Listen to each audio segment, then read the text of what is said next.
Ela está sempre por aqui, de segunda a quinta, adicionando tempero bom ao seu almoço, com entrevistas, notícias e música de qualidade. Neise Cordeiro está no ar com mais um Tá na Hora. Boa tarde a todos que nos acompanham aqui ao vivo pelo Facebook Live da Rádio Gazeta News, aliás, do Jornal Gazeta News, que é onde estamos aí fazendo esta transmissão ao vivo a todos vocês. Eu sou Neise Cordeiro, trazendo notícias, entrevistados especiais e toda a informação, ademais, além de muita música para todos vocês que nos acompanham aqui. Mas os tempos são difíceis agora e nós sempre estamos tentando trazer profissionais de reconhecimento, né, na área, né, psicológica, médica, para falar sobre a pandemia do coronavírus. E essa epidemia, né, está causando aumento de estresse e ansiedade em muitos de nós. E as reações à crise podem incluir sentimentos de opressão, medo, tristeza, raiva, desamparo. E é por isso que nós estamos convidando aqui hoje, estar aqui conosco no estúdio, o Dr. Rogério da Paz. Ele, além de consultor clínico em intervenção rápida na Columbia University, ele é um médico psiquiatra no Brasil e vai nos falar aqui sobre este tema, né? O tema da saúde mental em tempos do coronavírus. Seja bem-vindo, doutor. Muito obrigado, Neise. É um grande prazer, uma grande honra poder estar aqui e podendo estar colaborando com a nossa comunidade aqui no sul da Flórida, né, como na web, em todos os lugares que tem abrangência no programa. Então, vamos começar sobre, né, o que fazer, né, num momento como esse, todos esses sentimentos que as pessoas estão apresentando, né, no momento. Bom, acho que é bom a gente dar uma contextualizada, né, e entender o que está acontecendo. É importante entender que todos nós temos uma capacidade de tomar decisões. Nós, uma pessoa normal, ela toma, durante o dia, quase 1000 decisões por dia. Sim. Por exemplo, vou dobrar a direita ou vou dobrar a esquerda? Vou me sentar ou vou me levantar? Vou cumprimentar ou não vou cumprimentar? Vou comprar ou não vou comprar? Então, principalmente essa questão do comprar é uma das questões que está chamando muita atenção nesse período de pandemia. Exatamente. Depois da pandemia de 1918, da gripe espanhola, que matou 50 milhões de pessoas no mundo inteiro, me parece, acredito que é a maior pandemia até hoje. Então, todas as pessoas que tenham...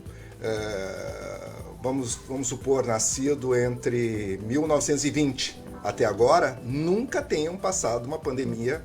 Nunca tiveram uma experiência como essa. Nunca tiveram uma experiência como essa. Claro que eu acho que a gente que é daqui do sul da Flórida tem uma certa experiência com crises graves que abrangem toda uma população. Bom, mas o que tem a ver essa questão do decision making? Da tomada de decisões. A tomada de decisões, ela tem a ver com o estado emocional e o estado cognitivo, e a capacidade cognitiva que tem uma pessoa.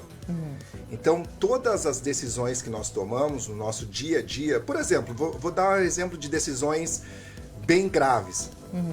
Vou casar ou vou me separar? Sim.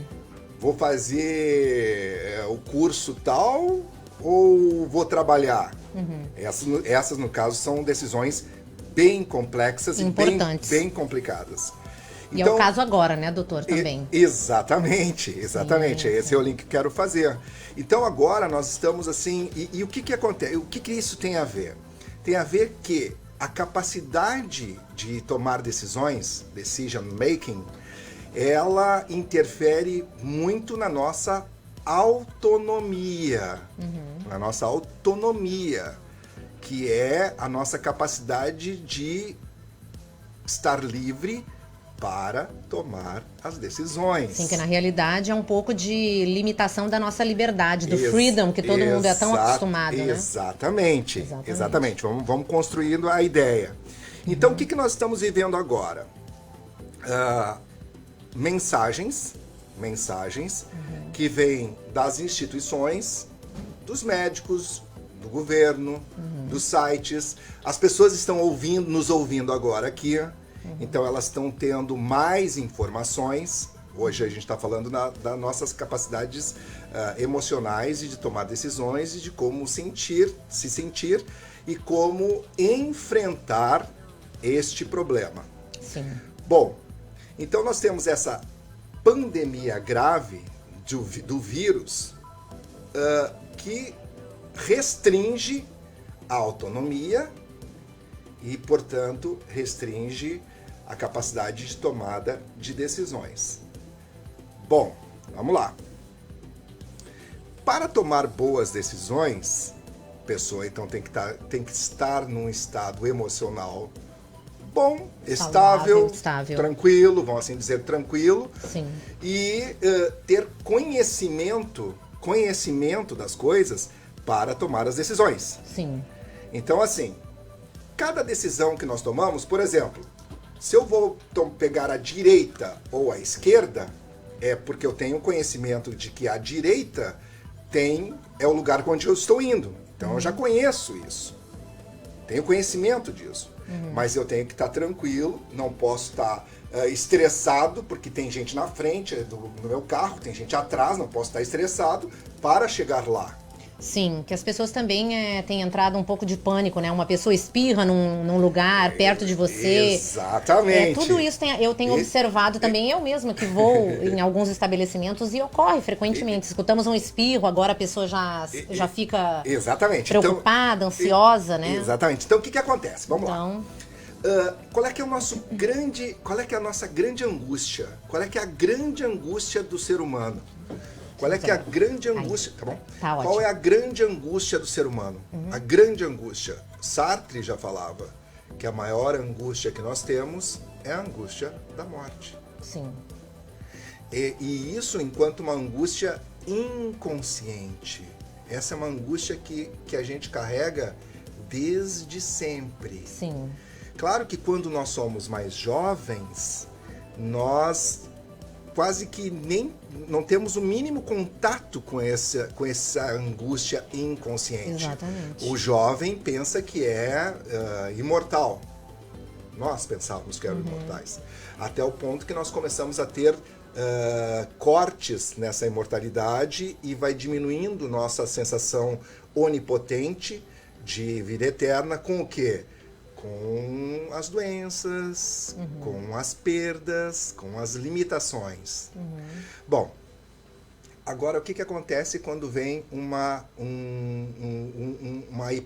pandemia dessas, em que algumas mensagens são: vocês vão morrer se não fizerem tais coisas. Exatamente. Bom, então aquela angústia que muitas vezes era uma angústia inconsciente, ela vem para fora de uma maneira... Se manifesta. Vem de uma maneira que, em muitas pessoas, desenvolve o pânico.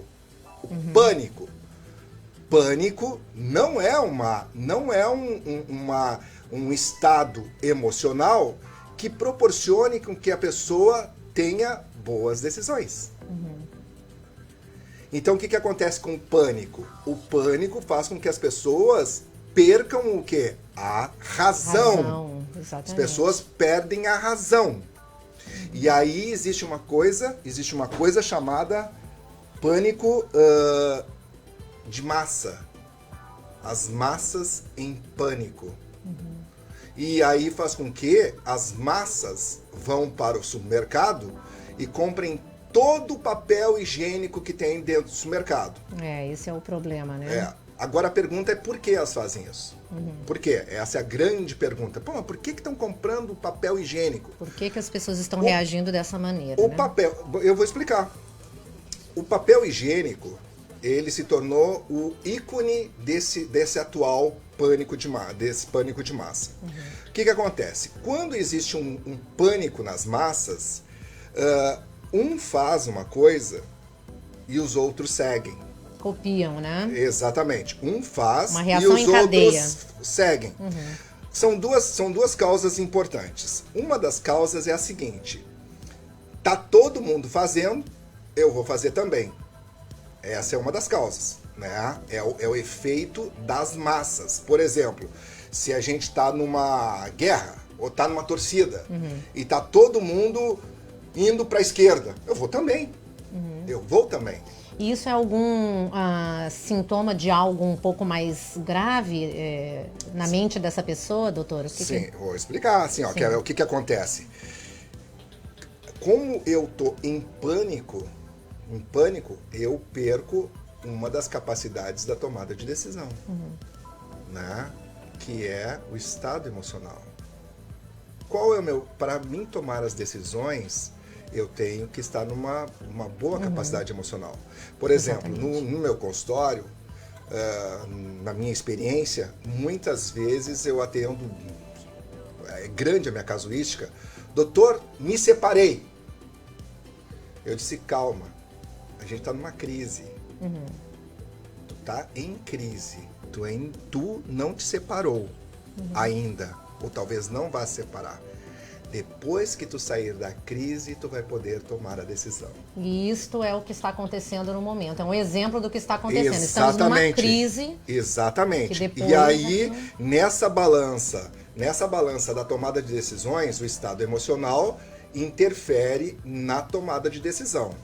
Bom, a outra questão é a questão da autonomia, que eu estava falando antes. A questão da autonomia e da liberdade. Quando eu encho o meu carrinho de papel higiênico por os próximos 10 anos, o que acontece? O que acontece é que eu estou me sentindo no controle. Exato. No controle. Tipo assim, ninguém interfere no meu controle e na minha autonomia. Eu tenho o poder. Por quê? Porque nessa sensação de emocional que está insegura, desequilibrada. Não estou dizendo que a pessoa está louca, mas tem um desequilíbrio. Um desequilíbrio emocional. Aí eu tento compensar esse desequilíbrio com a sensação de poder e de controle. Então eu compro toda a água, todo o papel higiênico, eu tenho o controle. Essa é a questão. Estamos falando aqui com o Dr. Rogério da Paz, ele é consultor da Universidade de Colômbia e também médico psiquiatra no Brasil. Nós vamos dar um pequeno intervalo com com essa mensagem de nossos anunciantes e nós já regressamos falando sobre como identificar e fazer um self-check, né, desses possíveis momentos, né, que nós perdemos um pouco o controle e como podemos fazer para a gente diminuir estes efeitos aí na nossa saúde mental. Daqui uns minutinhos vamos primeiro aqui dar a mensagem do Latinos Meat Market, onde você encontra produtos de toda a Latinoamérica, além de uma seleção de cortes de carnes e também aves e frutos do mar, tudo com o melhor preço. E vocês podem passar por lá, que eles mantêm seu horário de atendimento normal entre 8 da manhã e 9 da noite, na 1718 West Hillsboro Boulevard, em Deerfield Beach. Latinos Meat Market, o supermercado da família latina. E também temos Berman Law. Se você se envolveu em um acidente de carro, você precisa de um advogado. Bateram no seu carro? Você tem que ligar para o Berman Law. O time de advogados do Berman Law vai ajudar você a ser pago. Fale com um advogado do Berman Law em uma consulta gratuita. Ligue para 1-800-375-5555. Seu advogado só receberá se você receber. Se você não receber, você não paga. Se você se machucou em um acidente de carro, você tem que ligar para o Berman Law. Ligue para uma consulta gratuita.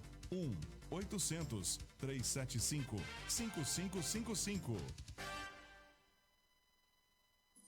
Né? Dessa forma, E já estamos de volta com o Dr. Rogério da Paz aqui no programa Tá Na Hora de hoje, consultor da Columbia University, também médico psiquiatra. no Brasil. Vamos continuar então falando sobre esse tema de hoje, doutor, sobre a saúde mental em tempos de coronavírus. Então, como a gente pode observar que algo não está muito bem, que a gente tem que slow down, como falamos aqui, né? Parar um pouco, pensar, olha, o que está acontecendo ao meu redor, o que eu posso fazer para o meu corpo não sentir tantos impactos, né? Bom, como ansiedade, depressão. Bom, a gente está diante de um problema que envolve a questão da imunidade. A questão da imunidade, ela tem muito a ver com... Eu acredito que o Dr. Richard Silva ontem tenha falado bastante, ou na semana passada eu vi a entrevista dele, foi muito claro, muito objetivo e científico em relação à questão da imunidade como um dos grandes fatores em relação à questão do vírus. Qual é a diferença entre... eu vou começar com essa questão do capacidade cognitiva, para ir depois para a questão abstrata. A diferença entre a bactéria e o vírus é que a bactéria, nós atacamos a bactéria. Nós sabemos como atacar a bactéria. Nós temos bastante conhecimento e ciência possíveis para atacar as bactérias. A questão do vírus, ela tem muito a ver com o hospedeiro. Quem é o hospedeiro? Somos nós. Nós somos hospedeiro. Então, a imunidade é o que vai combater o vírus, somos nós mesmos. Nós é que vamos combater o vírus. Por isso que nós temos que tomar essas medidas para aumentar a imunidade. E a imunidade tem fatores objetivos e fatores abstratos, como, por exemplo, o estado emocional. É sabido que o estado emocional diminui a imunidade. Então, existem pessoas que elas já são vulneráveis ao estresse e que nós sabemos que elas volta e meia estão gripadas, volta e meia estão doentes, estão com dores no corpo, estão extremamente fadigadas, com cansaço, estão com insônia, etc. e tal. Então, a questão da imunidade, ela tem a ver agora com o coronavírus e sem o coronavírus. Exatamente. Sempre. Mas agora em um patamar ainda maior. Agora, né? num patamar de pânico e de ansiedade, que as pessoas que são mais vulneráveis, e aí tem a questão, as pessoas que são mais vulneráveis vão sentir mais os efeitos. Aquele artigo que tu me enviaste fala muito, por exemplo, de pessoas que já têm problemas, como, por exemplo, as pessoas que têm OCD, as pessoas que são obsessivas. Exatamente. Imagina que as pessoas que são obsessivas, elas já são germofóbicas. Elas já são germofóbicas sem nenhum problema. Imagina com um problema claro e aparente, que é esse dessa pandemia. Ou seja, a pessoa vai ficar num quadro que pode ser, às vezes, de total paralisia. Então, o que acontece? As pessoas, como é que elas podem diminuir esse nível de estresse e de ansiedade? É conhecendo o problema.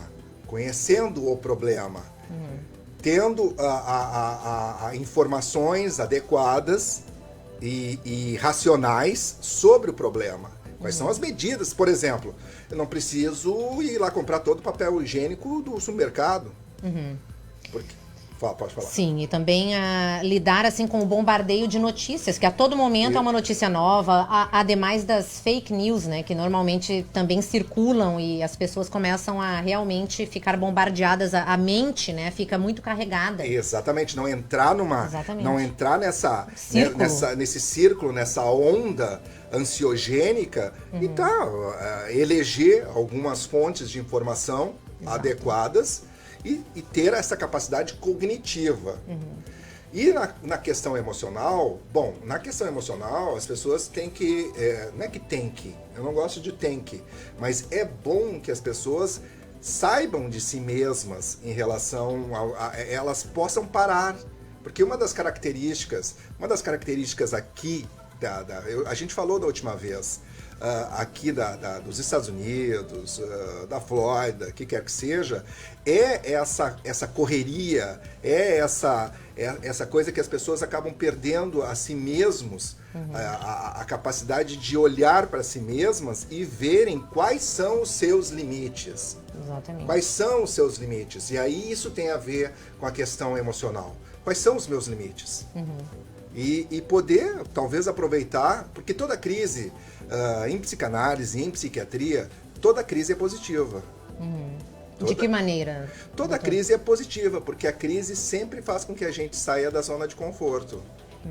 Quando é evidente que acho que a maioria das pessoas sabe o que quer dizer zona de conforto. Zona de conforto não quer dizer conforto. Sim. Zona de conforto é aquela rotina, eu acho, aquela rotina, né? É aquela coisa que eu vou tocando e eu assim vou perdendo assim a mim mesmo. Então, a partir do momento que eu tenho uma crise no casamento, no trabalho, com a saúde, com grana, com qualquer coisa, aquilo faz com que eu tenha um choque e possa olhar para mim mesmo, dentro de mim. Despertar, né, para Exatamente. outras coisas. Exatamente. Exatamente. E agora, por exemplo, também nós temos essa parte de, não só as pessoas que têm problemas já, mas as pessoas que são saudáveis, mas utilizam muito as mídias sociais, né, que é uma maneira da gente se manter conectados de alguma forma, porque a gente está falando assim... como é que a gente fala? Distância social, mas não é nenhuma distância social, porque nós podemos nos socializar pelo telefone, pelas redes sociais. É mais uma distância física, né? Mais uma distância física. Exatamente. É. E como fazer, assim, por exemplo, como que ajuda, né, as redes sociais agora neste momento, para nossa mente, de uma maneira saudável? Bom, aí é a questão, assim, do quanto a gente tem uma capacidade de abstrair, de abstração. O quanto que a gente pode sentir os afetos sem ter a necessidade de ter que estar tocando as pessoas. Isso eu sei que não é fácil, principalmente para os brasileiros. Exatamente. Principalmente para nós brasileiros. Somos que a gente muito tem que... afetuosos. Né? Eu, por exemplo, eu tenho cuidado, né? Agora a gente se cumprimenta com o cotovelo e tal. E eu me lembro esses dias, um paciente meu, que ele é autista, ele é especial, mas ele tem muito afeto por mim, eu por ele. E aí eu vi ele assim e já dei um abração nele. Pois é, muitas vezes a gente se esquece, né? De tantas vezes. Porque nós somos assim. Somos assim. Agora, então, assim, é a gente poder e desenvolver essa capacidade de abstrair o sentimento. Talvez isso até não seja muito fácil de explicar de uma maneira objetiva, mas é saber que existe o sentimento mesmo que eu não consiga tocar aquela pessoa. Né? E isso vai de um amadurecimento, de um entendimento, de saber que isso não é rejeição, né? Entende que isso não tem a ver com a pessoa. E algo muito importante, né, para as crianças, que as crianças, né, que estão passando por isso com seus pais, a dificuldade dos pais de poderem comunicar a seus filhos o que está acontecendo. Qual é a sua opinião sobre isso? Com as crianças, muito bem tocado, com as crianças acho bastante complicado, até pela questão do isolamento. Sim. A questão do isolamento. Então, assim, os pais vão ter que desenvolver uma capacidade de explicar, de comunicar, de tentar fazer com que eles entendam. Não com uma linguagem científica, mas com uma linguagem que as crianças possam entender. Que isso é um momento que vai passar, que isso é necessário. E claro que quanto mais as crianças já estiverem num ambiente em que eles entendam os limites, porque qual é que vai ser o problema? O problema é daqui a pouco famílias que... esse aqui é meu filho, muito prazer. Muito prazer, não conhecia, né? Não conhecia meu filho. Sim. Né? Mas, e isso talvez seja até positivo. Exato, que momentos como esse é uma maneira de se conhecer mais, né? Eu tenho casos de pais, de pacientes meus que diziam assim com os filhos assim, papai, podia isso ser para sempre, né?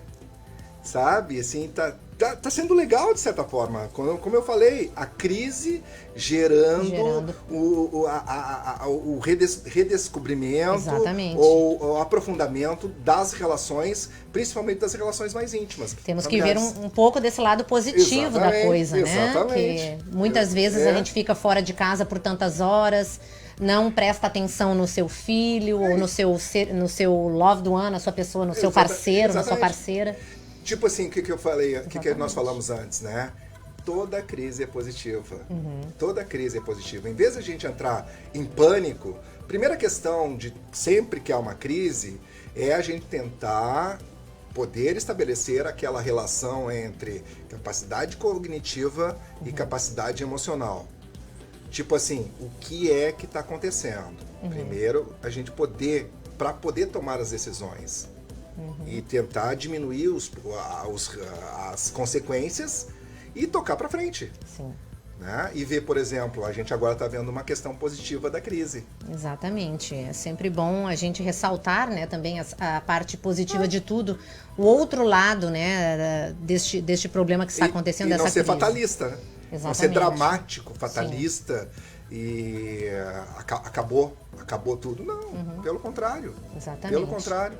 Vamos criar esses laços, tentar estreitar esses laços ainda mais, né? Mesmo... E aproveitar e olhar para si mesmo. Exatamente. E olhar para si mesmo. E vamos, eu sei que tem muito assunto para a gente falar a respeito. Nós podemos convidar o Dr. Rogério para uma outra ocasião também. Estou à disposição. Que ele sempre colabora aqui conosco também. Mas vou colocar aqui na telinha, está em inglês porque eu não consegui em português, né, encontrar algo.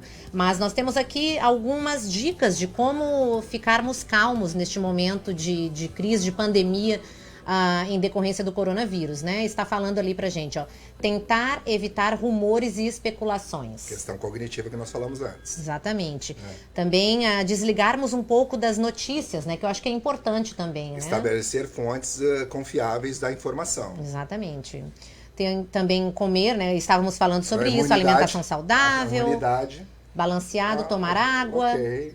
Exercício regular, a gente pode fazer em casa mesmo, com a tecnologia que nos ajuda todos os dias. Podemos entrar no YouTube, tantos vídeos de exercícios que nós podemos fazer em casa, né? Também um pouco de meditação. E até hoje eu estava também escutando um outro especialista no assunto, que só de fazermos assim, respirarmos fundo umas 2 vezes, por exemplo, ou 3, respirarmos fundo já... para pararmos um pouco, né, neste momento de correria, corre, vai para um supermercado, vai para o outro e escuta uma coisa, escuta outra, a gente tentar, né, parar um pouco, respirar fundo, né? Isso dá a sensação de conexão consigo mesmo. Exato. Né, consigo mesmo. A gente anda num corre-corre tão grande que daqui a pouco quando eu paro, eu pareço um cachorro que caiu do caminhão de mudança. Exatamente. E também, ademais, ali os últimos tópicos dessa lista, como dormir bem, ter, né, suficiente horas de sono e também se conectar com outras pessoas. Quando nós falamos isso, não é a conexão física, mas também social, que agora, por exemplo, com o telefone, você pode falar com um ente querido no Brasil, uma pessoa que esteja sozinha, né, doutor? Que é bem difícil a pessoa lidar com tudo isso que está acontecendo quando vivemos sozinhos, muitos estudantes, pessoas de idade. Manter contato com essas pessoas. Manter o contato com essas pessoas, né? A gente fortalece os vínculos de solidariedade. Fortalecer os vínculos de solidariedade. Ou ver na vizinhança quais são, se tem velhinhos na vizinhança, se eles precisam que a gente vá fazer o shopping para eles. Fortalecer os vínculos de solidariedade. Para que a gente saia da crise melhor. Para que a gente saia dessa crise melhores. Melhor e melhores. Sim, né? Exatamente. E doutor, você está atendendo algumas pessoas, por exemplo, por telefone? Eu atendo. Eu, aqui nos Estados Unidos, eu tenho uma licença de counselor e atendo, trabalho junto com o Dr. Silva. Né? Tô totalmente à disposição, tenho trabalhado, assim, tomo todas as precauções e tenho atendido as pessoas, o consultório aqui, junto com o Dr. Silva, né? E estou à disposição, né? As pessoas podem...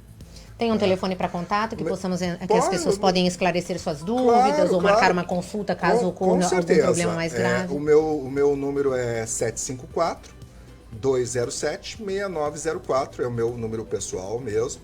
Ou quem tiver o número da clínica do Dr. Silva pode ligar para ali também e tem acesso. As pessoas, se não pegarem o número, eles sempre me colocam em contato. Estou à disposição, né? Tenho agora, depois que acabar a crise, eu acredito eu tenho um programa de educação e prevenção em saúde mental que costumo dar junto com a comunidade lá da St. Vincent Church, lá de Margate, em que eu falo sobre assuntos como suicídio, prevenção de álcool e drogas na adolescência, como eu fui Psychiatry Research Fellow da National Institute on Drug Abuse em 2010, então eu sou um fellow que tenho como papel sempre fazer isso que nós estamos fazendo aqui. Sim. É parte da minha formação a gente poder fazer, porque o que nós estamos fazendo aqui chama-se prevenção e educação. Isso é uma das coisas que faz parte da minha profissão e me deixa extremamente, assim, feliz e dá sentido às coisas. Sim. Isso que nós estamos fazendo aqui. Exatamente. Espero que a gente possa ter contribuído com que as pessoas possam, de alguma forma, tirar alguma coisa do que a gente está falando aqui. E temos aqui também a resposta da audiência, né, que tem nos acompanhado aqui nesse Facebook Live.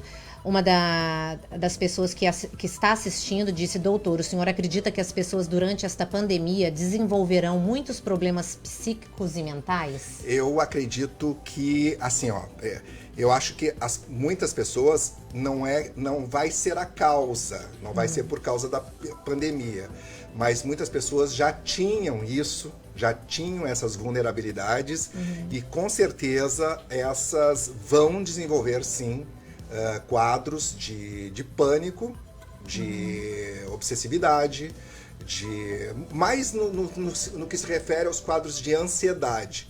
Eu não falaria em depressão agora, ou depressão, ou alcoolismo, ou quadros psicóticos. Mas quadros de ansiedade, acredito que sim, vão aumentar os casos, sim. Talvez, eu diria até que vão ser, em termos epidemiológicos, vai ser muito maior a estatística de quadros psíquicos, quadros psiquiátricos e psicológicos, do que até os quadros da questão das consequências do vírus. Claro que as consequências do vírus, a gente não pode desconsiderar de forma alguma, a consequência mais grave do vírus é a morte. Mas esse medo, em toda a população que está envolvida com a questão da pandemia, o medo, ele em determinado segmento da população vai desenvolver quadros graves de ansiedade. Isso mesmo. Isso vai acontecer. Aí vale também... O que nós estamos tentando fazer aqui é ou reduzir, ou as pessoas ficarem atentas e poderem se tratar, ou poderem prevenir. Exatamente. É isso que a gente está fazendo. Isso, e a gente agradece aqui a sua presença, né, doutor Rogério, nos passando esta informação, e também vocês podem procurar ajuda especializada, né?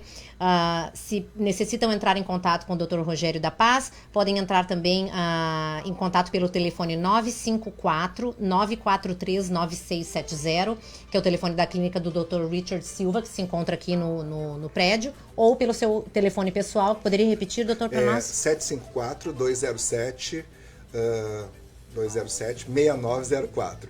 E esclarecendo que eu não trabalho como psiquiatra. Sim. Eu trabalho como counselor, né? Claro. License, estou buscando a licença médica, mas como counselor eu acho que é bastante possível, junto com essa parceria com o Dr. Richard Silva. Claro, aqui. E também pode indicar também outros profissionais na área que poderiam ajudar as pessoas, né?